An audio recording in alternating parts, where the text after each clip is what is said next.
Every time I use some acetone and a laser printout to label one of my projects, I get people asking about it. It's really simple, so let me show you how I do it. Now first you need some sort of a printout of the design that you want to put on your wood. Now there's two things to keep in mind here. First of all, as you can see, you need to print it reversed. I just have a standard document and I just have a little reminder written in there that I need to, go into my printer settings and flip horizontally. And the next thing is that this has to come from a laser printer or a photocopier, because what you're doing is you're moving the toner from the paper to the wood, so it can't be an inkjet printer.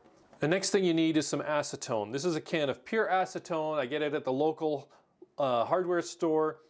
I've heard some people say that you can use nail polish remover, and I've tried it and it failed completely for me. I mean, nail polish remover has some acetone in it, but clearly the stuff that I used did not have enough. I've only used pure acetone.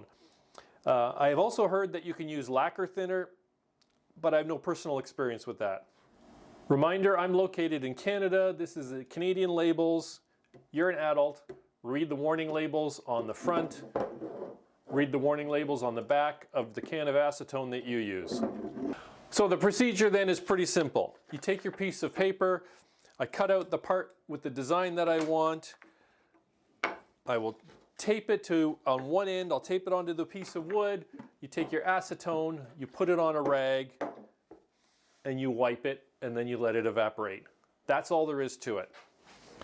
I have here a piece of walnut, I have here a piece of ash, I have a piece of Baltic birch plywood, I have a piece of cherry, I have a piece of maple. Let's go through some of these and we'll get it done. The tape on one side is just to help hold it in position.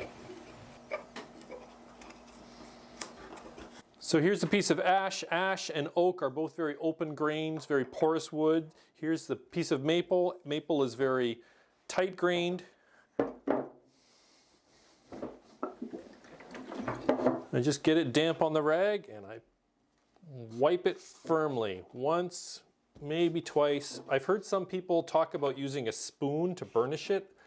I've never done that. It sounds interesting.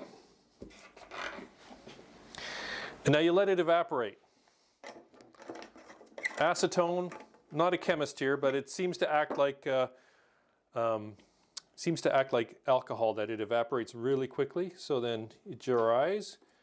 There's one. Here's the maple. There's the other. There's the ash. Yeah, it's not perfect. I never get perfect. I usually get 90 to 95%. Okay, here's round two.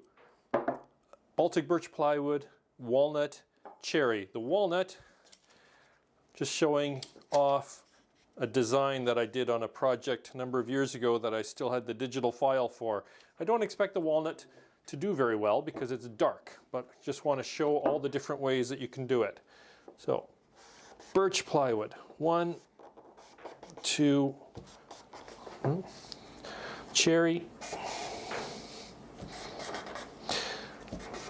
And I mentioned a moment ago how I never get 100%, but I don't really care because I'm usually just using it to put my name on a project. You might care. I'm just saying that I don't usually care. I'm just usually just putting my name on it, and 95% is good enough for that. So if I get, it gives it kind of an old-timey, kind of look, I think, if it's a little bit faded. And anyways, now this one's already done. Oh, that one was pretty bad. Maybe I should have tried the spoon. There we go. That's a really nice one. This one's still drying. Thing is, if I go and get a spoon out of the drawer, my wife will kill me. So this one is still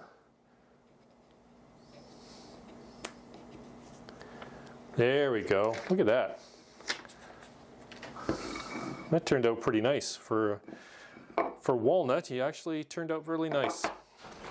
Now, what about finishing? You're going to say lacquer works, water-based polyurethane. Those are the things that I generally will use, and they both work. the foam brush, some water-based polyurethane, and just, I'm usually careful with the first one. I'll just lay it on gently, but you know, it's doing fine. And then here's the Baltic birch. Oh, yeah. Even this one, which wasn't a really great transfer, I can still see my name and the year. And here's a little bit of lacquer.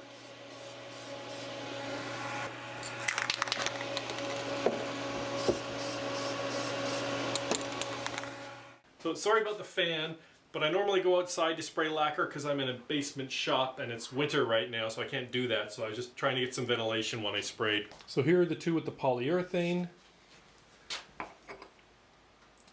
Here's one that's unfinished, that's the ash. Here's the two I sprayed a bit of lacquer on, the cherry and the maple. And so you can just proceed with finish as normal, you know, a little bit of sanding and then a second coat and a third coat and so on. And so that's how I use acetone and a laser printout to label my projects. Now, some closing thoughts, things, some other resources. If you want to find out more about this, the keywords that you want to look for are toner transfer method or acetone transfer method or transfer toner onto wood. Drop those into Google and you'll find other articles and videos if you want to find out more.